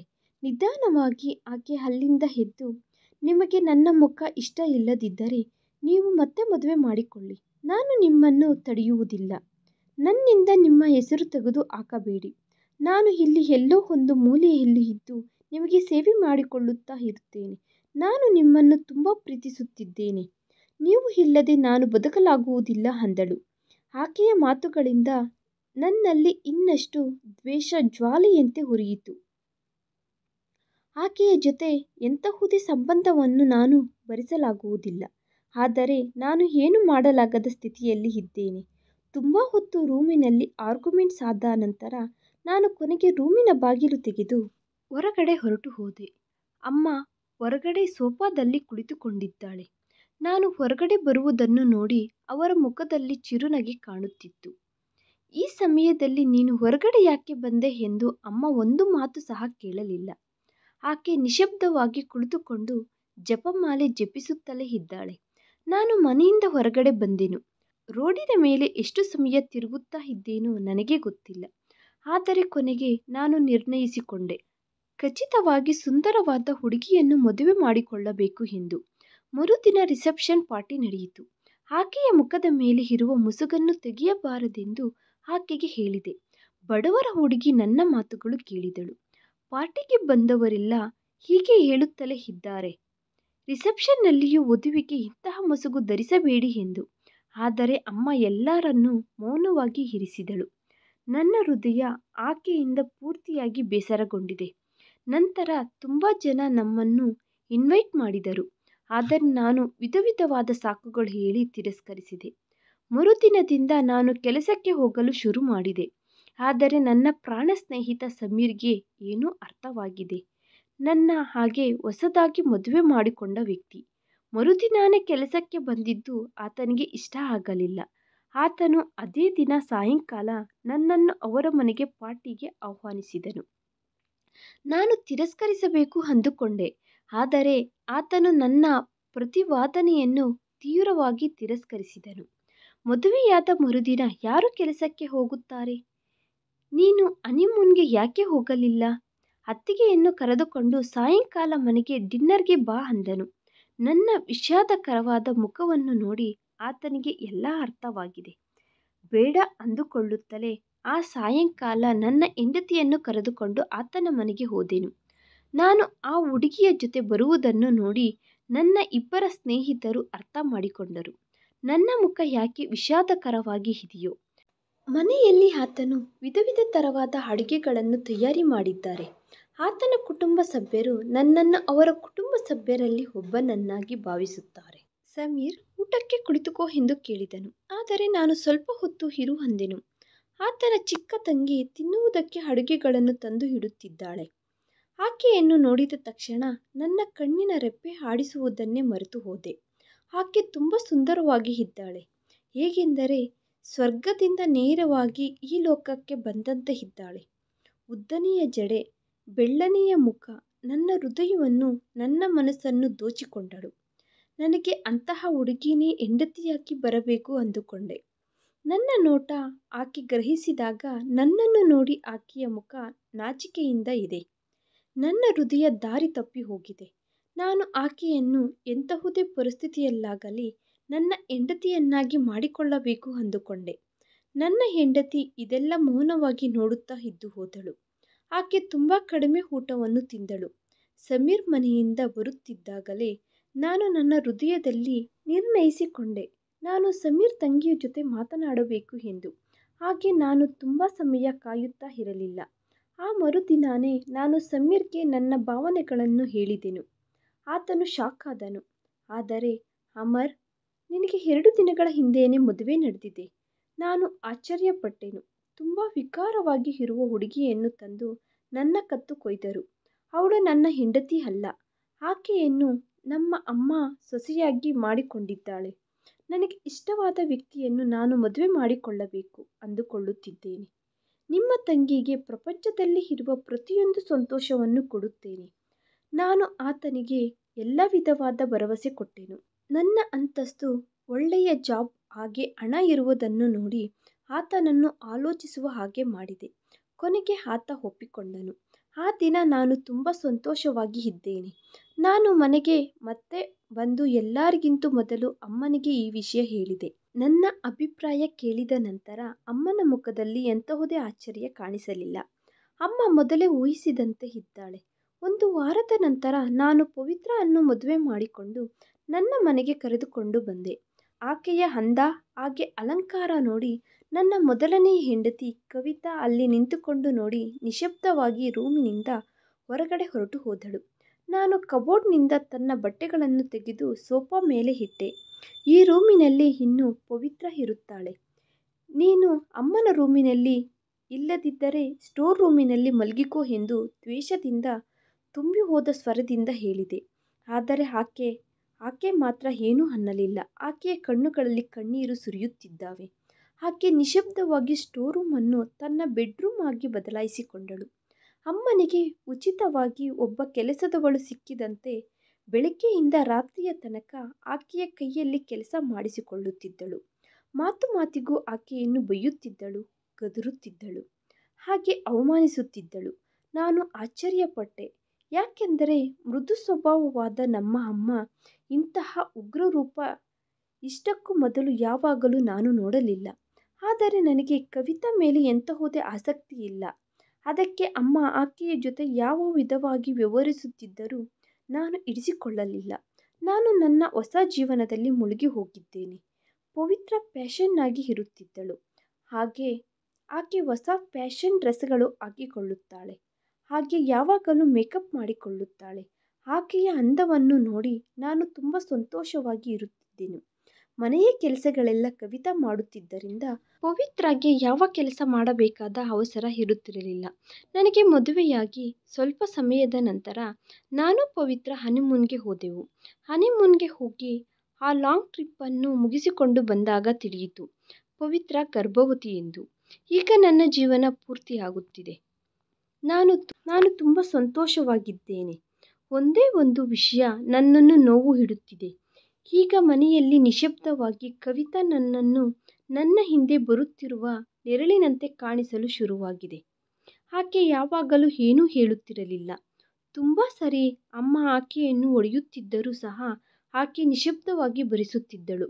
ಒಂದು ದಿನ ಹಾಲು ಚೆಲ್ಲಿದಾಗ ಅಮ್ಮ ಆಕೆಯನ್ನು ಕೋಲಿನಿಂದ ಎಷ್ಟು ಹೊಡೆದಿದ್ದಾಳೆಂದರೆ ಆ ಏಟುಗಳನ್ನು ಭರಿಸಲಾರದೆ ಆಕೆ ಬಿಕ್ಕಿ ಬಿಕ್ಕಿ ಅತ್ತಳು. ಆದರೂ ಆಕೆ ತುಟಿಗಳಿಂದ ಒಂದು ಕಂಪ್ಲೇಂಟ್ ಸಹ ಹೊರಗಡೆ ಬರಲಿಲ್ಲ. ಯಾಕೋ ಗೊತ್ತಿಲ್ಲ, ಆ ದಿನ ನನ್ನ ಹೃದಯ ಒಂದು ವಿಚಿತ್ರವಾದ ಅಶಾಂತಿಯಿಂದ ತುಂಬಿ ಹೋಗಿದೆ. ನಾನು ಯಾವ ಕೆಲಸದಲ್ಲಾದರೂ ಎಷ್ಟು ಬ್ಯುಸಿಯಾಗಿ ಇದ್ದರೂ ಆಕೆಯ ಅಮಾಯಕವಾದ ಕಣ್ಣುಗಳು ನನಗೆ ಪ್ರತಿ ಕಡೆಯೂ ಕಾಣಿಸುತ್ತಿದ್ದವು. ಅದಕ್ಕೆ ನಾನು ಈ ದಿನ ಸಹ ಬೇಗ ಆಫೀಸಿನಿಂದ ಮನೆಗೆ ಬಂದೆನು. ಈ ದಿನ ರಾತ್ರಿ ನಾನು ಏನು ನೋಡಿದೆನೋ ಅದು ನೋಡಿದ ತಕ್ಷಣವೇ ನಾನು ಬಿಕ್ಕಿ ಬಿಕ್ಕಿ ಅತ್ತೆನು. ನನ್ನ ಮಗ ಗಟ್ಟಿಯಾಗಿ ಕಿರುಚುತ್ತಾ ಅಳುತ್ತಿದ್ದಾನೆ. ನಾನು ಎದ್ದು ಮಗುವಿನ ಕಡೆಗೆ ನೋಡಿದೆನು. ಪವಿತ್ರ ಮಾತ್ರ ಏನೂ ಹಿಡಿಯದವಳಂತೆ ನಿದ್ದೆ ಮಾಡುತ್ತಿದ್ದಾಳೆ. ನಾನು ಆಕೆಯನ್ನು ಎಬ್ಬಿಸಿ ಮಗು ಅಳುತ್ತಿದ್ದಾನೆ ಎಂದು ಹೇಳಿದೆ. ಆದರೆ ಆಕೆ ಮಾತ್ರ ಆ ಕಡೆ ತಿರುಗಿಕೊಂಡು ಮತ್ತೆ ನಿದ್ದೆ ಒಳಗಡೆ ಜಾರಿಕೊಂಡಳು. ಆಕೆ ಖಚಿತವಾಗಿ ಸುಂದರವಾಗಿ ಆದರೆ ಇದ್ದಾಳೆ. ಆದರೆ ಆಕೆಗೆ ಮರ್ಯಾದೆ ಪೂರ್ವಕವಾಗಿ ವ್ಯವಹರಿಸುವ ಪದ್ಧತಿ ಒಂದು ಕಡಿಮೆಯಾಗಿದೆ. ರಾತ್ರಿ ಎಲ್ಲ ಮಗು ಅಳುತ್ತಲೇ ಇರುತ್ತಿದ್ದನು. ನಾನು ಅವನನ್ನು ನೋಡಿಕೊಳ್ಳುತ್ತಿದ್ದೆನು. ಮಗುವಿಗೆ ಹಾಲು ಕುಡಿಸಿದ ನಂತರ ನಾನು ರೂಮಿನಿಂದ ಹೊರಗಡೆ ಬಂದೆನು. ನಾನು ಮತ್ತೆ ಹೋಗಿ ಆ ರೂಮಿನ ಹತ್ತಿರ ನಿಂತುಕೊಂಡೆನು. ಅಲ್ಲಿ ಸ್ವಲ್ಪ ಸಮಯದ ಹಿಂದೆ ಆ ದೃಶ್ಯ ನೋಡಿದ ರೂಮಿನ ಹತ್ತಿರ ನಿಂತುಕೊಂಡು ಎದ್ದು ಹೋದೆನು. ಈ ಸಾರಿ ಸ್ಟೋರ್ ರೂಮಿನ ಬಾಗಿಲು ತೆಗೆದಿದೆ. ಕವಿತಾ ಕುಳಿತುಕೊಂಡು ಬಿಕ್ಕಿ ಬಿಕ್ಕಿ ಅಳುತ್ತಿದ್ದಾಳೆ. ಅಮ್ಮ ಇನ್ನೂ ಆಕೆಯ ಮುಂದೆಯೇ ನಿಂತುಕೊಂಡು ಇದ್ದಾಳೆ. ನೋಡು, ಮದುವೆಯಾದ ನಂತರ ನಿಮ್ಮ ಅಮ್ಮ ನನಗೆ ಮಾಡಿದ್ದಕ್ಕೆ ನಾನು ಹೇಗೆ ಪ್ರತೀಕಾರ ತೀರಿಸಿಕೊಂಡೆನು. ನನ್ನ ಮಗ ನಿನ್ನನ್ನು ಯಾವತ್ತಿಗೂ ಮುಟ್ಟಿಕೊಳ್ಳುವುದಿಲ್ಲ ಎಂದು. ಅದಕ್ಕೆ ನಾನು ಬೇಕಾಗಿಯೇ ನನ್ನ ಮಗನ ಜೊತೆ ನಿನ್ನ ಮದುವೆ ಮಾಡಿದೆ. ಈಗ ನೋಡು, ನೀನು ಮನೆಯಲ್ಲಿ ಕೆಲಸಕ್ಕೆ ಬಾರದೇ ಇರುವ ಕಸದ ಹಾಗೆ ಬಿದ್ದಿದ್ದೀಯ. ಹಾಗೆ ನಿನ್ನ ಪರಿಸ್ಥಿತಿ ನೋಡಿ ನಿಮ್ಮ ಅಮ್ಮ ನೋವು ಪಡುತ್ತಿದ್ದರೆ ನನ್ನ ಮನಸ್ಸಿಗೆ ತುಂಬ ಸಂತೋಷವಾಗಿ ಇದೆ. ಇನ್ನು ಅರ್ಧ ರಾತ್ರಿ ಆ ದೇವರನ್ನು ನೆನಪಿಸಿಕೊಳ್ಳುತ್ತಾ ಜಪಮಾಲೆ ಜಪಿಸುವುದರಿಂದ ನಿನಗೆ ಆಗುವ ಲಾಭವಾದರೂ ಏನಿದೆ? ನೀನು ಒಳ್ಳೆಯವಳಂತೆ ಬದಲಾಗುವುದಕ್ಕೆ ಪ್ರಯತ್ನಿಸುತ್ತಿದ್ದೀಯೇನೋ. ಹೋಗಿ ನನಗೋಸ್ಕರ ಹಾಲು ಬಿಸಿ ಮಾಡಿಕೊಂಡು ತೆಗೆದುಕೊಂಡು ಬಾ ಎಂದು ಅಮ್ಮ ಗಟ್ಟಿಯಾಗಿ ಆಕೆಯನ್ನು ಕಾಲಿನಿಂದ ಒದ್ದಳು. ಆಕೆ ಮತ್ತೆ ಅಳಲು ಶುರು ಮಾಡಿದಳು. ನಿಶ್ಶಬ್ದವಾಗಿ ಆಕೆಯ ಸ್ಥಾನದಿಂದ ಎದ್ದು ನಿಂತುಕೊಂಡಳು. ಇದೆಲ್ಲ ನೋಡಿ ಪರ್ವತ ಮುರಿದು ನನ್ನ ಮೇಲೆ ಬಿದ್ದಂತೆ ಅನಿಸಿತು. ಅಮ್ಮ ತನ್ನ ಪ್ರತೀಕಾರವನ್ನು ತೀರಿಸಿಕೊಳ್ಳುವುದಕ್ಕೆ ನನ್ನನ್ನು ಉಪಯೋಗಿಸಿಕೊಂಡಿದ್ದಾಳೆ. ಅತ್ತೆ ಅಮ್ಮನಿಗೆ ಎಂತಹ ತೊಂದರೆಯನ್ನು ಕೊಟ್ಟಳೋ ನನಗೆ ಗೊತ್ತಿಲ್ಲ. ಆದರೆ ಇವುಗಳೆಲ್ಲವುದರಲ್ಲಿ ಕವಿತಾದು ಮಾತ್ರ ಎಂತಹುದೇ ತಪ್ಪು ಇಲ್ಲ. ಆಕೆ ನಿಶ್ಶಬ್ದವಾಗಿ ನನ್ನ ಪಕ್ಕದಿಂದಲೇ ಹೋದಳು. ಆಕೆಯ ನೋಟ ಒಂದು ಸರಿ ನನ್ನ ಮೇಲೆ ಬಿದ್ದ ತಕ್ಷಣ ತಲೆಯಿಂದ ಪಾದದವರೆಗೆ ನನ್ನಲ್ಲಿ ನಡುಕ ಶುರುವಾಯಿತು. ಆಕೆ ಕುಳಿತುಕೊಂಡು ನನ್ನ ಬಗ್ಗೆ ದೇವರಿಗೆ ಫಿರ್ಯಾದು ಮಾಡಿದಂತಾದರೆ ನನ್ನ ಗತಿ ಏನಾಗುತ್ತದೆಯೋ. ಆಫೀಸಿನಲ್ಲಿ ಕೆಲವರದು ಬಾಡಿದ ಮುಖಗಳು ನನಗೆ ನೆನಪಾಗಲು ಶುರುವಾಯಿತು. ಬಾಸ್ಗೆ ಪದೇ ಪದೇ ನನ್ನ ಮೇಲೆ ದೂರು ಕೊಡುತ್ತಿದ್ದಾರೆ. ನನ್ನ ಮಗು ಯಾವಾಗಲೂ ಒಬ್ಬ ಅನಾಥನಂತೆ ಒಂದು ಕಡೆ ಇರುತ್ತಿದ್ದನು. ಪವಿತ್ರ ಯಾವಾಗಲೂ ಅಲಂಕರಿಸಿಕೊಳ್ಳುವುದರಲ್ಲಿಯೇ ಬ್ಯುಸಿಯಾಗಿ ಇರುತ್ತಿದ್ದಳು. ಕವಿತಾ ನನ್ನಿಂದ ದೂರ ಹೋಗಬೇಕು ಅಂದುಕೊಂಡಳು. ಆದರೆ ನಾನು ತನ್ನ ಕೈಯನ್ನು ಹಿಡಿದುಕೊಂಡೆನು. ರಾತ್ರಿ ಈ ಸಮಯದಲ್ಲಿ ನೀನು ನನ್ನ ಹೆಂಡತಿಯ ಜೊತೆ ಹೀಗೆ ಹೇಗೆ ಪ್ರವರ್ತಿಸುತ್ತಿದ್ದೀಯಾ ಅಮ್ಮ? ಈ ದಿನ ನಾನು ಏನಾದರೂ ಕೇಳಿಸಿಕೊಂಡೆನೋ ಆ ಪಾಪವನ್ನು ನನ್ನ ತಲೆಯ ಮೇಲೆ ಹಾಕಿಕೊಳ್ಳಲಾಗುವುದಿಲ್ಲ. ಈ ದಿನದಿಂದ ನಾನು ಕವಿತಾಗೆ ನನ್ನ ಹೆಂಡತಿಯ ಸ್ಥಾನವನ್ನು ಕೊಡುತ್ತಿದ್ದೇನೆ. ಆಕೆ ಈಗ ಸ್ಟೋರ್ ರೂಮಿನಲ್ಲಿ ಅಲ್ಲ, ಬೇರೆ ರೂಮಿನಲ್ಲಿ ಇರುತ್ತಾಳೆ. ಈಗ ಈ ಇಬ್ಬರು ಹೆಂಡತಿಯರಿಗೂ ನ್ಯಾಯ ಮಾಡುವುದು ನನ್ನ ಜವಾಬ್ದಾರಿ. ಈ ದಿನದ ನಂತರದಿಂದ ನೀನು ನನ್ನ ಹೆಂಡತಿಯನ್ನು ಏನೂ ಅನ್ನಬಾರದು. ಅಮ್ಮನ ಮುಖ ಬಾಡಿ ಹೋಯಿತು. ಅಸಲು ವಿಷಯ ಏನೆಂದರೆ, ಅಮ್ಮ ಮದುವೆ ಮಾಡಿಕೊಂಡು ಮನೆಗೆ ಬಂದ ಹೊಸದರಲ್ಲಿ ಅತ್ತೆ ಮಾತುಗಳು ಕೇಳಿ ಅಪ್ಪ ಅಮ್ಮನನ್ನು ವೇಧಿಸುತ್ತಿದ್ದರಂತೆ. ಆ ಕಾರಣದಿಂದ ಅಮ್ಮ ಅತ್ತಿಗೆ ಮೇಲೆ ದ್ವೇಷ ಬೆಳೆಸಿಕೊಂಡಿದ್ದಳು. ಆದರೆ ನನ್ನ ಹೃದಯದಿಂದ ಬಾಧೆ ಇಳಿಯುತ್ತಿರುವ ವಿಚಿತ್ರವಾದ ಶಾಂತಿಯ ಅನುಭೂತಿ ನನಗೆ ಸಿಗುತ್ತಿದೆ. ಕವಿತಾ ಕಣ್ಣೀರಿನ ಕಣ್ಣುಗಳಲ್ಲಿ ಸಹ ಒಂದು ಪ್ರತ್ಯೇಕವಾದ ಆನಂದ ಕಾಣಿಸಿತು. ಆಕೆಯ ಮುಖದ ಮೇಲೆ ಒಂದು ಚಿರುನಗೆ ಬಂದಿತು. ನಾನು ತನ್ನ ಮುಖದ ಕಡೆಗೆ ಜಾಗೃತಿಯಿಂದ ನೋಡಿದೆನು. ಆಕೆಯ ಮುಖದ ಮೇಲೆ ದುಪ್ಪಟ ಸ್ವಲ್ಪ ಸೈಡಿಗೆ ಇದೆ. ಹಾಗೆ ಆಕೆಯ ಮುಖದಲ್ಲಿ ಅಮಾಯಕತ್ವ ಅನ್ನುವುದು ಎತ್ತಿ ಕಾಣಿಸುತ್ತಿದೆ. ಆಕೆ ಸುಂದರವಾಗಿಯಾದರೆ ಇಲ್ಲ, ಆದರೆ ವಿಕಾರವಾಗಿ ಸಹ ಇಲ್ಲ. ನಾನು ಮೆಲ್ಲಗೆ ಆಕೆಯ ಕೈ ಹಿಡಿದುಕೊಂಡು ನನ್ನ ಕಡೆಗೆ ಎಳೆದುಕೊಂಡು ಆಕೆಯನ್ನು ರೂಮಿನೊಳಗಡೆ ಕರೆದುಕೊಂಡು ಹೋದೆನು. ಬೆಳಕಾದ ನಂತರನೇ ನಾನೇ ನನ್ನ ಇಬ್ಬರು ಹೆಂಡತಿಯರನ್ನು ಸಮಾನವಾದ ಹಕ್ಕುಗಳನ್ನು ಕಲ್ಪಿಸುತ್ತೇನೆ ಅಂದೆನು. ಪವಿತ್ರ ಮೊದಲು ತುಂಬ ಕೂಗಾಡಿದಳು, ಅತ್ತಳು. ಆದರೆ ನಂತರ ಮೌನವಾಗಿ ಇದ್ದು ಹೋದಳು. ಯಾಕೆಂದರೆ ಆಕೆ ನನ್ನ ಸಂಪಾದನೆ ಹಾಗೂ ಆಸ್ತಿಯನ್ನು ಬಿಡುವುದಕ್ಕೆ ಸಿದ್ಧವಾಗಿ ಇಲ್ಲ. ಕವಿತಾ ತುಂಬ ಸಂತೋಷವಾಗಿ ಇದ್ದಳು. ಆಕೆ ಎದ್ದರೂ ಕುಳಿತುಕೊಂಡರೂ ಆ ದೇವರಿಗೆ ಮಾತ್ರ ಕೃತಜ್ಞತೆಗಳು ಹೇಳುವುದು ಮರೆತು ಹೋಗುತ್ತಿರಲಿಲ್ಲ. ಈಗಲೂ ಆಕೆ ಮೊದಲಿನ ಹಾಗೆ ಮನೆಯ ಕೆಲಸಗಳೆಲ್ಲ ಮಾಡುತ್ತಿದ್ದಳು. ಆದರೆ ಒಂದು ವ್ಯತ್ಯಾಸ ಇದೆ. ಅದೇನೆಂದರೆ ಈಗ ಆಕೆಯ ಕಣ್ಣುಗಳಲ್ಲಿ ಕಣ್ಣೀರಿಗೆ ಬದಲಾಗಿ ಚಿರುನಗೆ ಕಾಣಿಸುತ್ತಿತ್ತು. ಆಕೆಯ ಜೊತೆ ಕಳೆದ ಸಮಯವನ್ನು ನೋಡಿದ ನಂತರ ನಿಜವಾದ ಆನಂದವನ್ನು ಕೊಡುವ ಹೆಂಡತಿ ಹೇಗಿರುತ್ತಾಳೆ ಎಂದು ಅರ್ಥವಾಯಿತು. ನನ್ನ ಬಟ್ಟೆಗಳು, ನನ್ನ ಶೂಗಳು ಯಾವಾಗಲೂ ರೆಡಿ ಮಾಡಿ ಇಡುತ್ತಿದ್ದಳು. ಆಕೆ ತನ್ನ ಕೈಗಳಿಂದ ನನಗೆ ಬಿಸಿ ಬಿಸಿ ಊಟವನ್ನು ಬಡಿಸುತ್ತಿದ್ದಳು. ಹಾಗೆ ಯಾರ ಮೇಲೂ ಯಾವಾಗಲೂ ಸಹ ಬೇಸರ ಮಾಡಿಕೊಳ್ಳುತ್ತಿರಲಿಲ್ಲ. ಈಗ ನಾನೂ ಸಹ ನನ್ನ ಮನಸ್ಸಿನಲ್ಲಿ ಒಂದು ನಿರ್ಣಯ ತೆಗೆದುಕೊಂಡೆನು. ನಾನು ಆಕೆಯ ಮೇಲೆ ತೋರಿಸಿದ ನಿರ್ಲಕ್ಷ್ಯವನ್ನು ಖಚಿತವಾಗಿ ನಾನು ಪ್ರಾಯಶ್ಚಿತ್ತ ಮಾಡಿಕೊಳ್ಳಬೇಕೆಂದು. ಈ ಕಥೆಯಲ್ಲಿ ನೈತಿಕ ಸಂದೇಶ ಇದೆ. ನಿಜವಾದ ಆನಂದ ಹಾಗೆ ನಿಜವಾದ ಸಂಬಂಧ ಅಂದರೆ ಕೇವಲ ಅಂದಚೆಂದಗಳ ಬಗ್ಗೆ ಅಲ್ಲ. ಬದಲಾಗಿ ಅದು ಪ್ರೀತಿ, ಅಂಕಿತ ಭಾವ ಆಗಿ ಸೇವಾ ಭಾವದಿಂದ ತುಂಬಿ ಇರುತ್ತದೆ. ಒಬ್ಬ ವ್ಯಕ್ತಿ ತನ್ನಲ್ಲಿ ಇರುವ ತಪ್ಪುಗಳನ್ನು ಅಂಗೀಕರಿಸಿ ಅವುಗಳನ್ನು ಸರಿದಿದ್ದುಕೊಳ್ಳುತ್ತಾ ಮುಂದುವರಿಯಬೇಕೆಂದು ತೀರ್ಮಾನಿಸಿಕೊಂಡೆನು. ಆಗಲೇ ಆತನು ನಿಜವಾಗಿ ನ್ಯಾಯ ಮಾಡಬಲ್ಲನು. ಆಕೆಯ ಜೊತೆ ಹಾಗೂ ಇತರರ ಜೊತೆ ಸಹ ಕವಿತಾ ಅಂತಹ ಹೆಂಡತಿಯಿಂದ ಗೌರವ ಹಾಗೆ ಪ್ರೀತಿ ಪಡೆಯುವುದರಿಂದ ಅಮರ್ಗೆ ಈ ವಿಧವಾಗಿ ಅನಿಸುತ್ತದೆ. ನಿಜವಾದ ಅಂದ ಬಾಹ್ಯವಾಗಿರುವುದಲ್ಲ, ಒಳಗಡೆ ಇರುತ್ತದೆ. ಅದು ತ್ಯಾಗ, ಸೇವಾ ಆಗಿ ಚಿರುನಗೆಯಿಂದ ಇರುತ್ತದೆ. ಈ ಕತೆ ಮುಕ್ತಾಯವಾಯಿತು. ಈ ವಿಡಿಯೋ ನಿಮಗೆ ಇಷ್ಟವಾಗಿದ್ದರೆ ಪ್ಲೀಸ್ ಲೈಕ್ ಮಾಡಿ, ಶೇರ್ ಮಾಡಿ, ಸಬ್ಸ್ಕ್ರೈಬ್ ಮಾಡ್ಕೊಳ್ಳಿ. Thanks for watching video.